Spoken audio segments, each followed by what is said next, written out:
कर्तृत्वाची उंच कमान। आज ऐश्वर्या कट्ट्यावर कर्तृत्वाची उंच कमान गाठली गेली ती कर्तृत्ववान वरिष्ठ पोलीस अधिकारी शरद जीजीने, कर्तृत्व संपन्न विद्यार्थ्यांच्या जीवनाचे सोने करणारे शिक्षक प्राध्यापक डॉक्टर संजय नायडू, कर्तृत्ववान उद्योजक अमित मापारी मोहिते आणि 3 वेळा महाराष्ट्र केसरीची गदेचे मानकरी आणि राष्ट्रीय मैदान गाजवणारी कर्तृत्व शलाका भाग्यश्री फड अशा मान्यवरांच्या उपस्थितीनं मान्यवरांचं औक्षणवर स्वागत करून त्यांना सन्मानपत्र, शिंदेशाही पगडी, मोत्याची माळ, शाल व पुस्तके देऊन गौरवण्यात आले।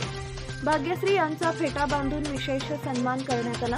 यावेळी भाग्यश्री यांनी सांगितले, कुटुंबाचं पाठबळ असल्यामुळे महाराष्ट्र केसरी सर राष्ट्रीय स्तरावर यश संपादन करू शकले। यापुढे मोठी पदके मिळवून पुन्हा कट्ट्यावर येईल अशी ग्वाही दिली। हा मिळालेला सत्कार आनंदाची संजीवनी देणार आहे।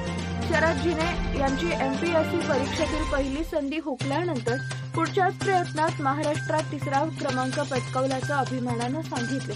तसेच ऐश्वर्या कट्टा हा एक आगळावेगळा उपक्रम असल्याचं सांगितलंय। डॉक्टर नायडू सरांनी तळागाळातील मुलांना शिक्षणाच्या संधी मिळवून देत त्यांचे करिअर घडवण्याच्या दृष्टीने त्यांनी बालविकास शिक्षण संस्था सुरू केली। त्यात यशस्वी झाल्याचा मनस्वी आनंद असल्याचे सांगितले।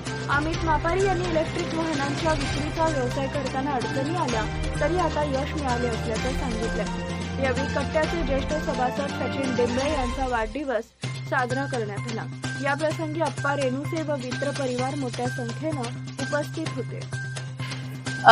ऐश्वर्या कट्ट्यांनी आज सत्कार समारंभ घेतलेला, तर तो खूप छान असा प्रकारचा सत्कार समारंभ झाला। खूप फॅमिली सारखाच सत्कार झाला आणि तसंच मी आप्पांचं खूप खूप धन्यवाद मानते की त्यांनी हा माझा सत्कार घेतला। पुणे परिसरामध्ये एक नामवंत व्यक्तिमत्व अप्पा रेणुसे यांनी ऐश्वर्या कट्टा हा एक वैचारिक पार्श्वभूमीचा उपक्रम सुरू केलेला आहे।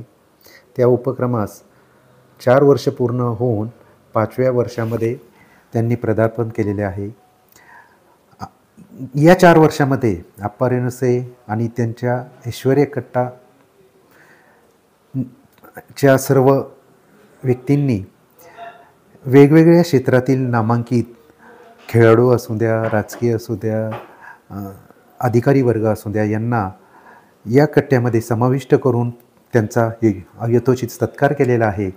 आणि खरोखरच इथं आल्यानंतर ऐश्वर्या कट्ट्यांमध्ये वैचारिक जी भावना आहे, वैचारिक जी प्रगल्भता आहे, त्याच्यामुळे निश्चितच याच्यामधून समाजाला वेगळा संदेश जातो आणि त्याचा फायदा सर्वांना होतो। तरी अप्पा रेणुसे आणि त्यांचा ऐश्वर्या कट्टा यांच्या पुढील वाटचालीस मी शुभेच्छा देतो। सर्वांना नमस्कार। आजचा हा सन्मान केवळ माझ्यासाठी नाही तर माझ्यासोबत असलेल्या सर्व सहकाऱ्यांसाठी, मित्रपरिवारांसाठी आणि समाजासाठी आहे। कारण कोणतेही मोठे कार्य हे एका व्यक्तीमुळे घडत नाही, तर त्यामागे अनेक हातांचे, विचारांची आणि पाठिंब्याची साथ असते। आदरणीय आप्पासाहेब रेणुसे मित्रपरिवार ज्या प्रकारे समाजांची मैत्री आणि एकत्रित प्रगतीचे कार्य करत आहे ते खरंच प्रेरणादायी आहे। आपण सगळे मिळून समाजाच्या उन्नतीसाठी, प्रगतीसाठी अधिक मेहनत करूया आणि सकारात्मक बदल घडवूया। मला आज रोजी हा सन्मान दिल्याबद्दल मी आदरणीय आप्पासाहेब रेणुसे मित्रपरिवार यांचे मनपूर्वक आभार मानतो आणि माझी कृतज्ञता व्यक्त करतो। जय हिंद, जय महाराष्ट्र।